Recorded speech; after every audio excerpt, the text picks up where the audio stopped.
The dust never settles in Texas. Not really. It just finds a new place to rest. For 2 years, that dust had settled on every part of Eleanor Parker's life. It coated the porch of her small cabin, the memories of her husband, the future she couldn't bring herself to imagine. At 24, she was a widow, a ghost haunting her own land, and the silence of the plains was a constant screaming reminder of everything she'd lost. The year was 1875. The world was moving on. But Eleanor was stuck. Every morning was the same. Wake up, feel the cold, empty space in the bed beside her, and force herself into the day. Her hands, once soft enough for needlepoint, were now cracked and calloused from mending fences and hauling water. She was surviving, but you can't call that living.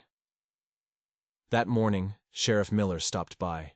He was a good man, but his eyes always held a pity that made Eleanor's skin crawl.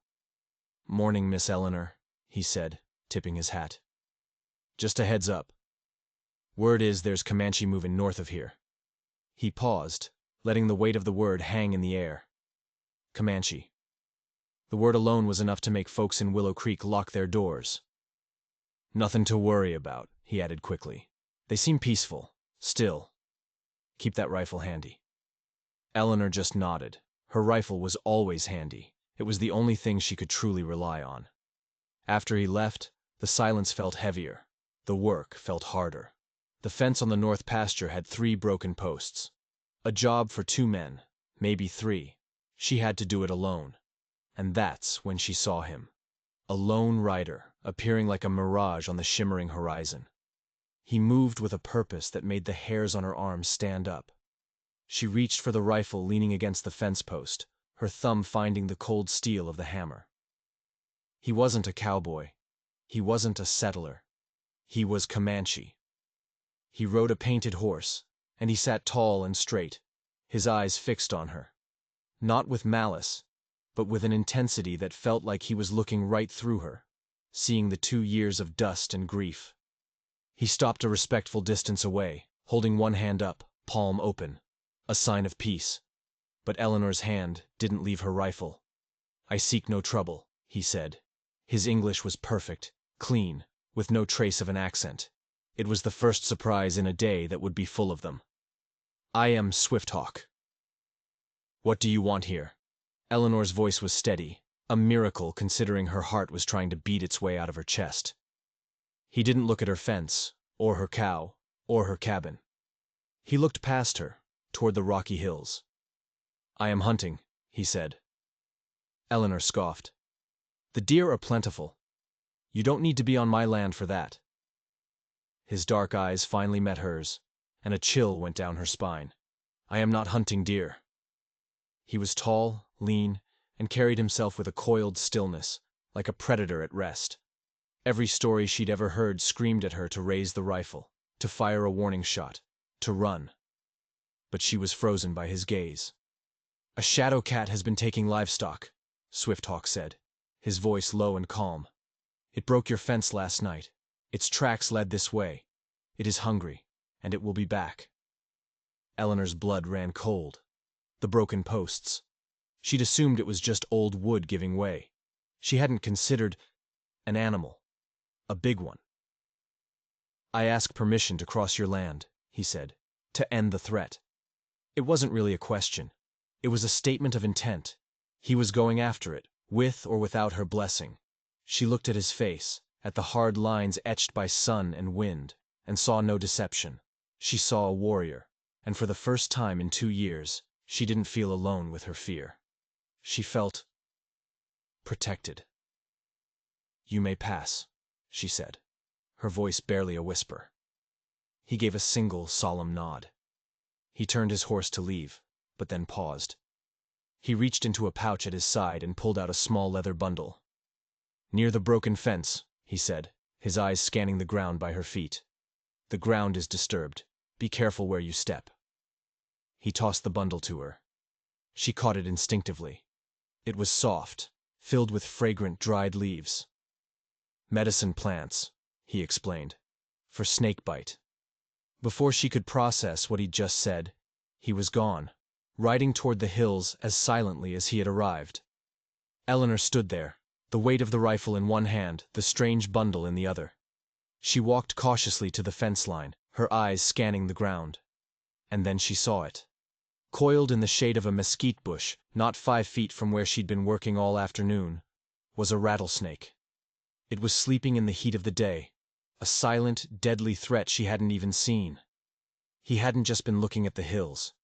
He had been looking at everything. He had seen the predator in the distance and the venom at her feet. That night she didn't sleep. She sat by the window, rifle across her lap, watching the moonlit plains. She heard a single, terrifying scream from the hills, a sound that was half roar, half shriek. Then, silence. The next morning the rising sun revealed something lying in the grass at the edge of her property. It was the mountain lion. Its massive body was still, a single clean arrow shaft protruding from its side. Swift Hawk had kept his word. But Eleanor couldn't shake the feeling that this was only the beginning. Why would a Comanche warrior go to such lengths for a lonely white widow? What did he really want? The questions echoed in the silence, and for the first time, the silence felt less like emptiness and more like the calm before a storm. 3 days passed. An eternity on the frontier. Eleanor found herself watching the horizon, a nervous energy thrumming under her skin. She told herself she was watching for more predators, but she knew it was a lie. She was watching for him. He returned on the 3rd day, but he wasn't alone. A young boy rode beside him, a mirror image of his father in miniature. They led a pack-horse, laden with the dressed carcass of a large buck. "My son, Running Fox," Swift Hawk said by way of introduction. He gestured to the deer. A gift, for the trouble the shadow cat caused. It wasn't a simple gift, it was a payment, a formal transaction. Eleanor knew she should refuse, that accepting it would tie her to this man in a way the town wouldn't understand. But the smell of fresh meat made her stomach ache with a hunger she'd long ignored. "Thank you," she said, inviting them to her fire pit. As they cooked the meat, an uneasy quiet settled between them. Running Fox was shy, his eyes wide with curiosity as he took in her small, strange world of chickens and a milking cow. It was Swift Hawk who broke the silence, his question direct and sharp. "You have no family." "They're gone," Eleanor said, staring into the flames. "My husband, Thomas. A fever took him 2 winters ago." Swift Hawk was quiet for a long moment. He poked the fire with a stick, sending a shower of sparks into the twilight. "My wife walks with the spirits now, too," he said, his voice softer than she'd ever heard it. 4 winters passed. He didn't offer details, didn't drown her in his own sorrow. It was a simple, brutal statement of fact, a shared scar. But then he added something that made the air crackle. She was not taken by sickness. She was taken by white men, raiders who shot at our hunting party without asking questions. Eleanor froze. The piece of venison in her hand suddenly felt like a stone. He had every reason to hate her, to see her as the enemy. Yet here he was, sharing his food, protecting her land. Why? The question must have shown on her face. "Your eyes are the same as mine," he said simply. "They have seen the same emptiness." As they prepared to leave, he turned to her. "This land is not safe for a woman alone. I will watch it." It didn't sound like a promise. It sounded like a declaration. Was he her guardian or her warden?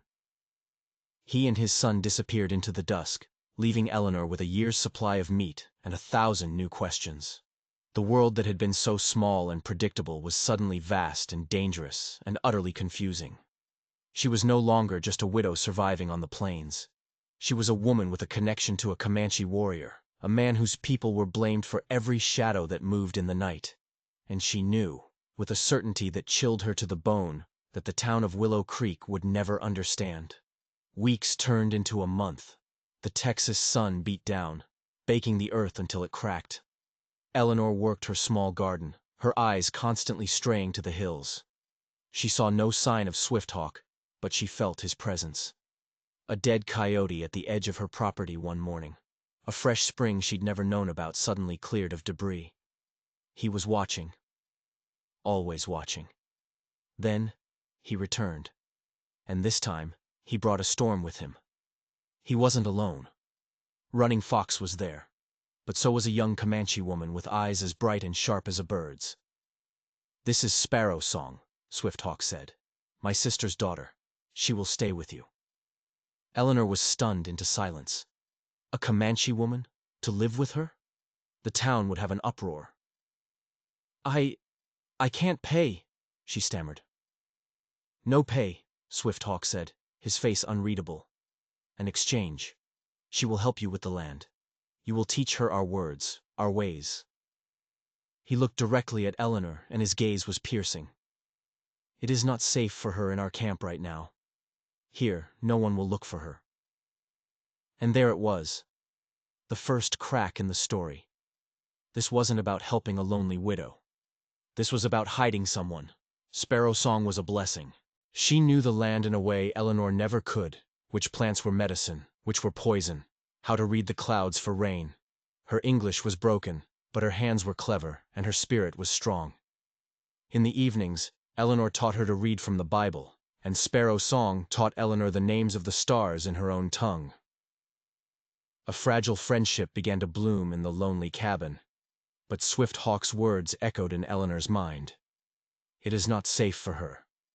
One evening, as they sat mending clothes by the firelight, Eleanor finally asked the question, "Why did you have to leave your camp, Sparrow Song?" The young woman's hands stilled. She looked into the fire, her expression guarded. "My father was a great chief," she said softly. "He had enemies, other bands. They thought his vision for our people was weak." "What was his vision?" "He believed we should learn to walk in two worlds," Sparrow Song said, her eyes meeting Eleanor's. "To learn the white man's ways, to trade, to farm, to survive what is coming.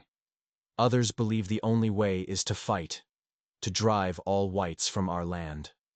She took a shaky breath. There was a challenge, a fight for leadership. "My father, he lost. Swift Hawk is my uncle. He brought me away before—" She didn't need to finish.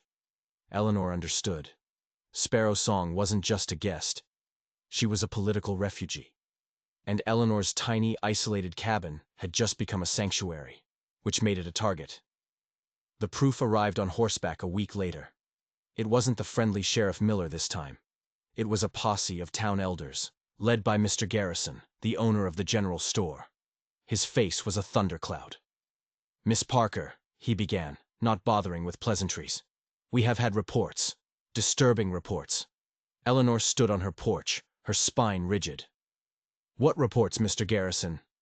"That you are harboring savages on this property," he boomed.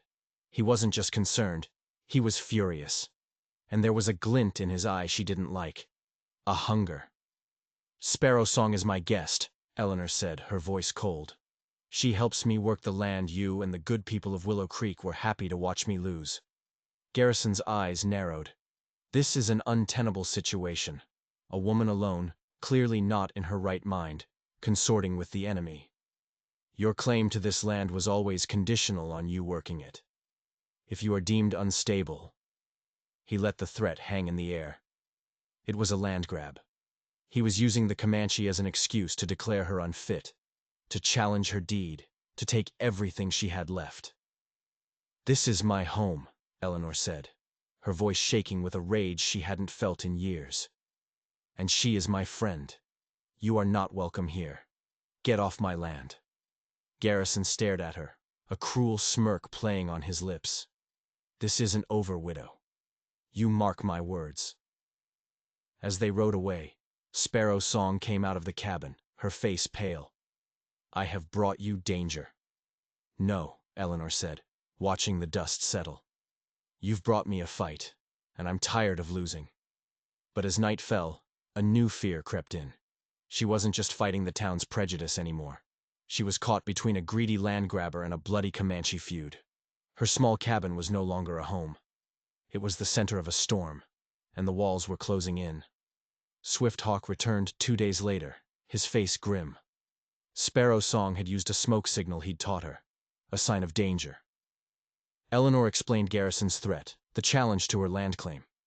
"He is a snake," Swift-Hawk said. "He will not stop." He looked at her cabin, at the sagging porch and the patched roof. "Winter is coming. The cabin is weak. He will use that against you, say you cannot manage." His eyes scanned the structure, lingering on the old stone fireplace. "This cabin is old, older than the town." "It was here when my husband and I bought the land," Eleanor confirmed. "The original homesteader built it," they said. "Died before he could ever truly settle." Swift-Hawk ran a hand over the weathered logs. "My people will repair it," he said. It wasn't an offer, it was a command. "A strong home is a strong claim. We will make it a fortress." He explained his plan. He would bring 4 men from his band. They would work for trade, flour, tools, and something else. "And lessons," he said, looking at Running Fox. "You will teach my son to read your words, to understand your numbers. He must be ready for the world that is coming. He must be a chief who can walk in both worlds." It was the same phrase Sparrow's Song had used to describe her father's vision, the vision that had gotten him killed. A few days later they arrived, 4 quiet, powerful Comanche men. They moved with an efficiency that was breathtaking, replacing rotten wood, rechinking the walls. One of them, a man named Tall Pine, was a master with an axe. As he worked to reinforce the area around the fireplace, his axe struck something that wasn't stone. He pried away a loose rock and reached inside the wall. What he pulled out was a small, oilskin-wrapped package. Inside was an old leather-bound journal. The pages were brittle. The ink faded. It was written in a mix of choppy English and Spanish. It was the journal of the original builder, a man named Elias Vance. Most of it was rambling nonsense about his journey west. But then, on the last few pages, there was a map. It wasn't a treasure map of gold or silver. It showed the hills behind Eleanor's cabin, with a series of strange symbols marking a path. Eleanor was confused, but when she showed it to Swift-Hawk, his eyes widened in disbelief. He recognized the symbols. They weren't Spanish. They weren't English. They were ancient Comanche. "This is impossible," he whispered. He traced the lines on the page with his finger. "This is a map to the Cave of Whispering Waters, a sacred place for my people, a hidden spring where the spirits of our ancestors are said to speak.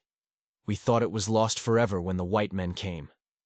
The elders have told stories of it for 100 years. He looked at her, his expression a mixture of awe and confusion. "This cabin, it was built on a trail marker. Your land. It is the gateway to our past." Suddenly, everything shifted. His interest in her, his protection, the fight to save her land. It wasn't just about her anymore. It was about reclaiming a piece of his people's soul. Her small, dusty patch of Texas was the key. And if a man like Garrison ever found out what was hidden in those hills, he wouldn't just try to take her land. He would start a war to get it. The news of Comanche men working on a white woman's cabin spread through Willow Creek like wildfire. And it brought the wolves. This time, it was a bigger group, led by a rancher named Thomas Henderson. His face was a mask of pure hatred, his hand resting on the pistol at his hip. Mr. Garrison was with him, a smug look on his face. "What in God's name is this, Eleanor?" Henderson bellowed, his eyes sweeping over the Comanche workers. "Have you lost your mind? These are the devils that killed my cousin." Eleanor stepped between them, her heart pounding. "These men are peaceful. They are my friends. They are helping me." "Friends?" Henderson spat on the ground. "I'll show you what friends of the Comanche get." He drew his pistol. The Comanche men froze, their hands reaching for the knives at their belts. The air was thick with the promise of blood. "Now, hold on a minute, Thomas." An unexpected voice cut through the tension. Dr. Samuel Wilson, the town's elderly physician, rode up, his face etched with concern. He was one of the most respected men in the county. "Put the gun away," the doctor said, his voice calm but firm. "Miss Parker is of sound mind, and these men are, as she says, peaceful." Henderson sneered. "What would you know about it, old man? They're savages. They scalped my cousin 10 years back." Dr. Wilson sighed, a deep, weary sound. He looked at Henderson, his eyes filled with a sadness that seemed ancient. "No, Thomas," he said quietly. They didn't. A stunned silence fell over the yard. What are you talking about? Henderson demanded. I was the one who stitched your cousin up, son, Dr. Wilson said, his voice carrying the weight of a long-held secret. I was the one who pulled the bullet out of his shoulder. A bullet from a Colt revolver, not a Comanche arrow. And I was the one who heard him confess before he died. The doctor's gaze was unwavering. It wasn't a Comanche raid. Your cousin and the Miller brothers were trying to rustle cattle from the old McGregor place. McGregor caught them in the act and opened fire. They made up the story about the Comanche to cover their own crimes. The revelation hit like a physical blow. Henderson stared, his face pale, his entire world crumbling around him. His decade of righteous hatred was built on a lie. Garrison looked furious, his plan to use Henderson's grief as a weapon now in tatters. I kept my silence for your family's sake, the doctor continued, to prevent a feud, but I will not stand by and watch you use that lie to spill innocent blood. Henderson, speechless and shamed, holstered his pistol and rode off without another word. The rest of the posse, mumbling amongst themselves, followed him. Garrison shot Eleanor a look of pure venom before turning his horse. The immediate danger had passed, but something worse had taken its place. A secret was out, and the truth wouldn't set them free. It would just make their enemies more desperate. That night, as Eleanor taught Running Fox his letters, the boy pointed to the journal. He had picked up a few Spanish words from traders at the fort. What does this word mean? He asked, pointing to a word scrawled next to a drawing of a large cross on the map. Plata. It means silver, Eleanor said absently. Then she froze. She looked closer at the journal. The clumsy English rambled on about building the cabin, but the Spanish was more specific. It spoke of a legend, a story the original builder had heard from an old vaquero, a story of Spanish conquistadors who had been forced to hide a great treasure, a cache of silver from their mines in Mexico. They had buried it near a sacred native site, believing the spirits would protect it. The cross on the map didn't mark the spring. It marked the silver. And then Eleanor understood Garrison's hunger. He wasn't just after her land. He was a treasure hunter. The local legends of lost Spanish silver were real, and he had figured out it was on her property.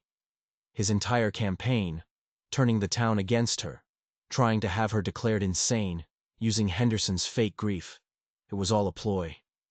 He wanted her gone so he could tear the land apart looking for that silver. The sacred spring and the Spanish treasure. Two secrets hidden in the same hills. One, the soul of a people. The other, the root of a white man's greed. And Eleanor's cabin sat right on top of the map to both. The first snow of winter fell heavy and silent, blanketing the land in a deceptive peace. Inside the newly fortified cabin, a community had formed. Sparrow Song had become like a sister to Eleanor. Running Fox was learning to read with a fierce intelligence, and Swift Hawk's weekly visits had become the steady rhythm of Eleanor's life. The unspoken thing between them was a presence as real as the fire in the hearth, a shared future, a possibility she hadn't dared to dream of. But the world outside her small sanctuary was growing colder and more dangerous. Dr. Wilson brought the news. A skirmish at Fort Richardson, a band of Kiowa and a company of soldiers. Casualties on both sides. The army is on edge, the doctor warned. General Mackenzie has ordered all natives in the territory to report to the fort for identification. They're not asking questions, Eleanor. They're rounding everyone up. Sparrow Song's face went pale. It is a trick. They will send us to the reservations in the cold lands. It is a death sentence. The doctor nodded grimly. I fear you're right. The final blow came an hour later, in the form of Sheriff Miller. He looked troubled, his face haggard. Eleanor, you need to be careful, he said in a low voice. Henderson is not taking the truth well. He's been drinking, talking crazy. He and a few others have signed on as civilian scouts for the army. The sheriff took a deep breath. But that's not the worst of it. I got a man inside the fort. He says the Kiowa skirmish. It wasn't an accident. Someone fired on the Kiowa hunting party first. Provoked them into a fight right when the army patrol was coming over the ridge. It was a setup. Eleanor felt a cold dread creep up her spine. Henderson. I can't prove it, the sheriff said. But he's using the chaos he created as an excuse. He's telling the army that Swift-Hawk's band is secretly allied with the Kiowa. He's leading a patrol into the hills tomorrow at dawn. He's not looking to arrest them, Eleanor. He's looking to finish what his cousin started. It was a massacre in the making, a revenge plot disguised as military justice. And Garrison was surely pulling the strings, using Henderson's rage to clear the land once and for all. After the sheriff left, Eleanor looked at Sparrow Song. There was no choice. We have to warn them, Eleanor said. I will go, Sparrow Song insisted. I am fast. I can travel unseen. No, Eleanor said, her mind racing. They'll be looking for a Comanche, but they won't be looking for a widow in a supply wagon. A desperate plan formed in her mind, a lie wrapped in a sliver of truth. We'll load the wagon with my preserved vegetables and your herbal remedies. If anyone stops us, I'll say I'm making a delivery to the outlying ranches for Dr. Wilson. We'll go together. They raced against the setting sun, the wagon wheels crunching in the fresh snow. Every shadow seemed to hold a threat. Every gust of wind sounded like hoofbeats. They were no longer just friends. They were fugitives on a desperate mission. They rode through the night, the cold biting at their faces. As dawn approached, they saw them. A line of riders on a distant ridge, silhouetted against the pale morning light. Henderson's patrol. They were between the wagon and the Comanche camp. We can't outrun them, Sparrow Song whispered, her voice tight with fear. We'll have to go through the valley, Eleanor decided, steering the horses off the main trail. It's longer, but the trees should hide us. It was a race.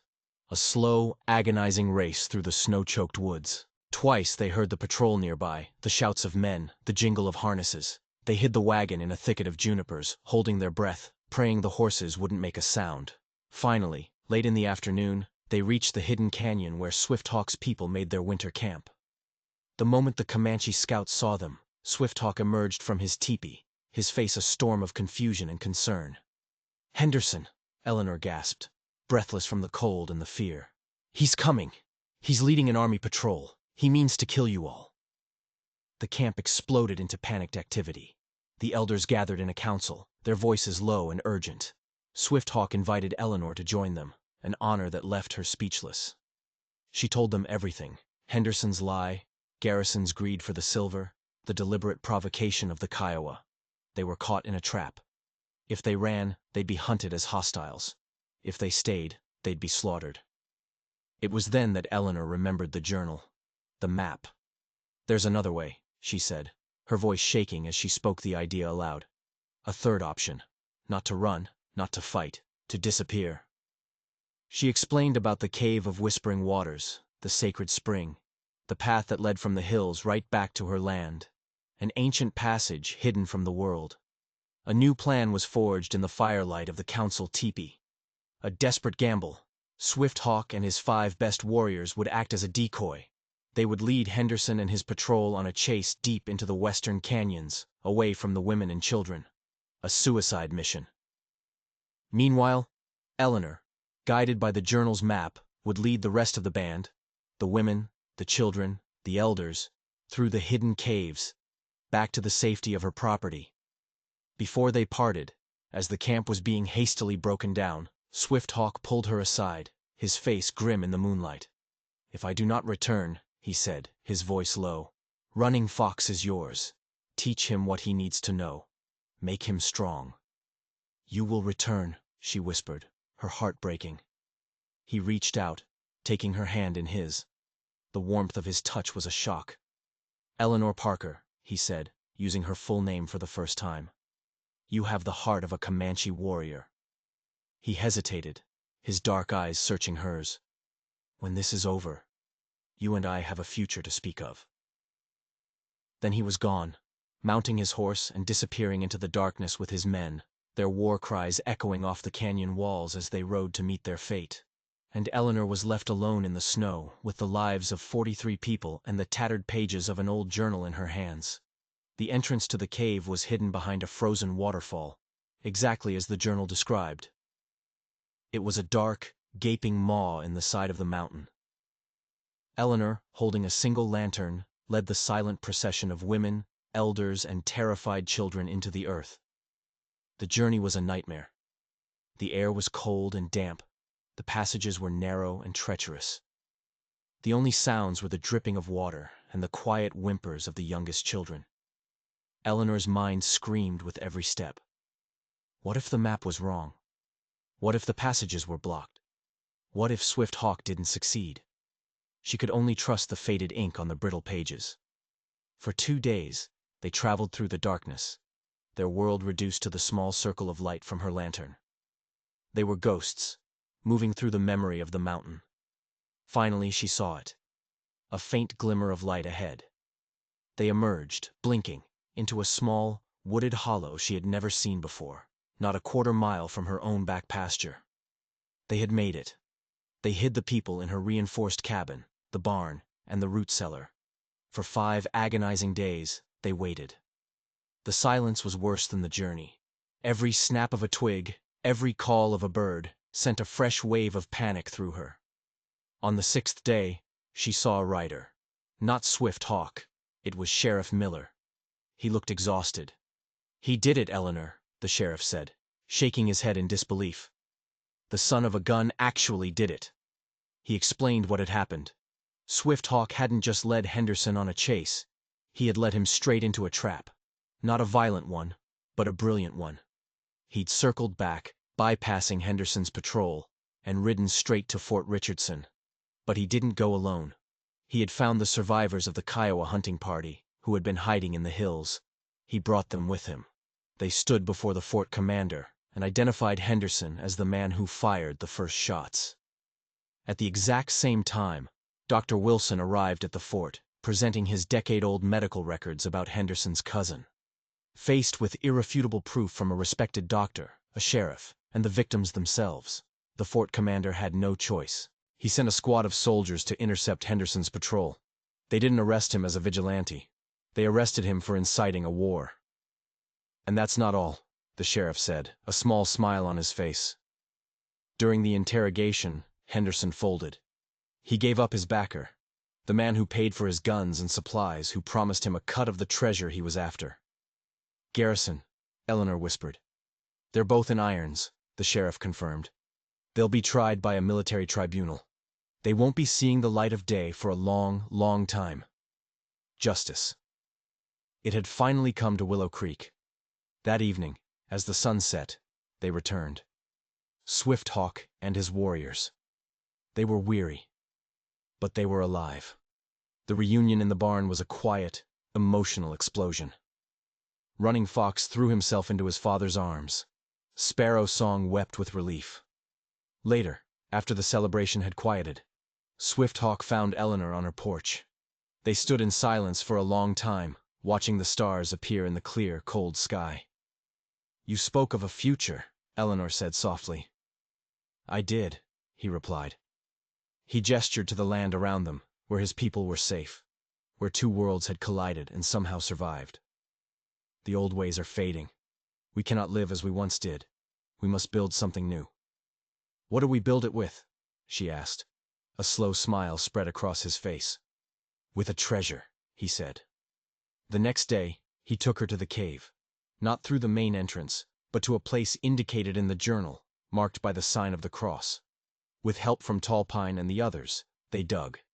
They didn't find a chest of Spanish silver. They found something infinitely more valuable. Sealed in wooden crates lined with pitch were dozens of clay pots, and inside those pots, perfectly preserved, were seeds. Hundreds of varieties. Corn, beans, squash, wheat, peppers, fruits.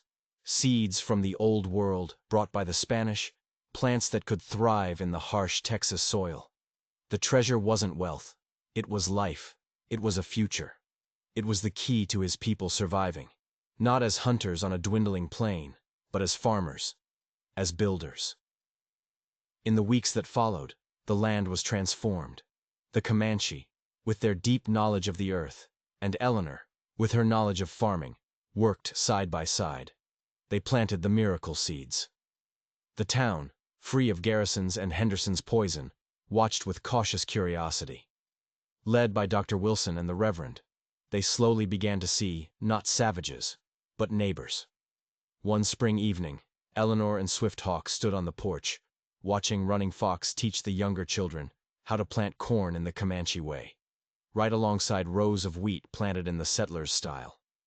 The dust was finally settling, not in a coat of grief, but as fertile soil for a new beginning. "You saved my people," Swift Hawk said, his voice filled with an emotion she had never heard before.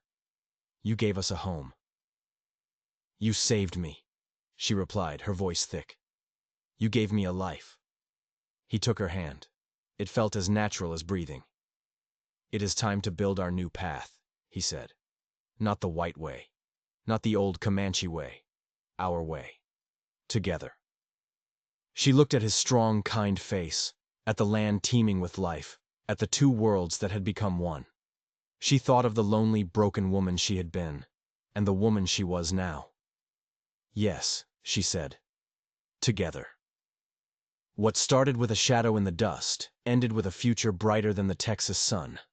A story of how two people, from worlds that were meant to be at war, chose to build a bridge instead of a wall. If you enjoyed this story, let us know in the comments where you're watching from, and don't forget to like and subscribe for more tales from the strange and mysterious corners of history. Thank you for watching.